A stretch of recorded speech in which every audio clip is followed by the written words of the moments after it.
नमस्कार। YouTube के माध्यम से आज का जो ज्वलंत टॉपिक जो है वो है कि क्या विश्व के अंदर विश्व युद्ध होगा कि नहीं होगा। ग्रहों की स्थिति के अनुसार देखना पड़ेगा कि क्या आजकल की परिस्थिति में जो युद्ध चल रहा है यूक्रेन और रशिया के दरमियान, आगे आने वाली स्थितियां क्या बोलती हैं। 28 फरवरी 2022 को पंचग्रही योग मकर राशि के अंदर बना था। भारतवर्ष की अगर कर्क राशि है तो वेस्टर्न कंट्रीज को हम मकर और कुंभ राशि के माध्यम से ही देखेंगे। अब वहां पर शनि के साथ मंगल और उसके साथ बुध शुक्र, ये चार ग्रहों का योग, चंद्रमा तो हिलता रहता है उसके बावजूद, और उसके बाद विश्व कुंडली के अंदर जो दशाएं आज की स्थिति में बन रहे हैं वो पिछले 2.5 साल से लगभग 28 दिसंबर 2019 से जो स्थितियां बनी थी विश्व के लिए, वो एक विश्व युद्ध और महामारी की स्थितियां बन रही थी। वहां पर सप्तग्रही योग धनु राशि में बना। 26 जून 2020 को फिर दोबारा पंचग्रही योग मकर राशि के अंदर बना, और आज 2022 28 फरवरी 2022 को दोबारा फिर पंचग्रही योग बना, और जिससे विश्व की स्थितियां अभी सुधरने का नाम नहीं ले रही। यदि हम सोचें कि विश्व युद्ध नहीं होगा तो क्या महामारी दोबारा आएगी। और डॉक्टरों ने और हमारे साइंटिस्टों ने ये अनाउंस भी किया है कि चौथा जो वेव है वो शायद जून और जुलाई के बीच में आएगा।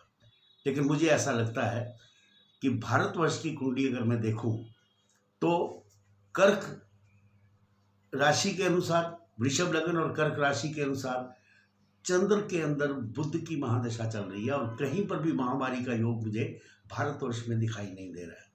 और 2025 में भारत की योग कारक मंगल की दशा आ रही है 7 वर्षों के लिए, तो भारत का तो बाल बांका है नहीं। लेकिन विश्व के अंदर क्या होगा। विश्व के अंदर मुझे ऐसा लगता है कि आने वाले समय में 15 या 16 मार्च के बाद बुध और शुक्र उसके साथ से निकल जाएंगे, शनि और मंगल के साथ। अब शनि और मंगल अकेले रह गए, दोनों chief of the army staff हैं, साथ में बैठे तो लड़ेंगे, आमने सामने हो तो लड़ाई तो होगी ही। और अगर मान लीजिए साथ बैठकर मित्रवत व्यवहार भी करेंगे तो भी एक दूसरे के पीठ में छुरा घोंपने का कार्य तो अवश्य करेंगे। यदि देवताओं का गुरु और राक्षसों का गुरु इकट्ठा बैठ भी जाए तो भी अमृत योग नहीं बनाता है। ये अमृत नहीं, ये विष योग बनाता है। तो मुझे ऐसा लगता है कि आने वाले समय में और लगभग 7 अप्रैल 2022 तक विश्व के अंदर परिस्थितियां बदलने वाली हैं, समीकरण बदलने वाले हैं, और जो इनका आपस का सिंडिकेट है वेस्ट का और ईस्ट का, इस सिंडिकेट में भी बहुत ज़्यादा बदलाव आपको दिखाई देगा।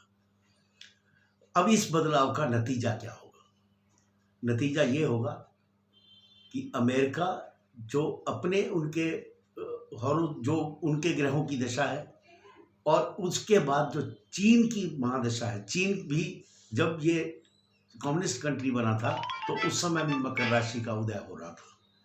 तो चाइना का भी कुंडली खराब है।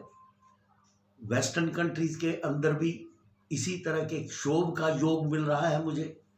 और एक बात मेरी समझ में नहीं आई कि एपी सेंटर यूक्रेन क्यों, जबकि एपी सेंटर जो है वो सेंटर ऑफ यूरोप इस्तांबुल के आसपास होना चाहिए था।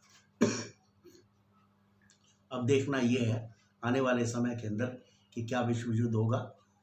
ज्योतिषीय गणनाओं के अनुसार ये टलता नहीं है, चाहे शीत युद्ध इसका रूप ले ले, या शीत युद्ध के बाद में फिर नए समीकरण यूरोप में भी बन जाए, अमेरिका अलग थलग पड़ जाए, लेकिन भारतवर्ष किसी भी विदेश की राजनीति के अंदर दखल नहीं देगा।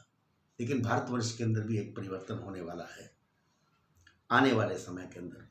अब चंद्र के अंदर बुध का अंतरा है, बुध के बाद में आपका केतु आएगा, और मुझे लगता है गिलगिट बाल्टिस्तान और बलूचिस्तान, इस एरियाज में मुझे बहुत ज़्यादा कुछ गड़बड़ दिखाई दे रही है। हो सकता है कि पाकिस्तान फिर से 3 हिस्सों में बंट जाए। दोस्तों, ये था विश्व के अंदर होने वाला उथल पुथल ज्योतिषीय गणना के अनुसार। अगले एपिसोड में मैं फिर मिलूंगा आपसे कुछ और गणनाओं के साथ, विश्व की और देश की। इस चैनल को सब्सक्राइब करना ना भूलें और बेल आइकन पर दबा करके मेरे चैनल को सब्सक्राइब करें। धन्यवाद, नमस्कार।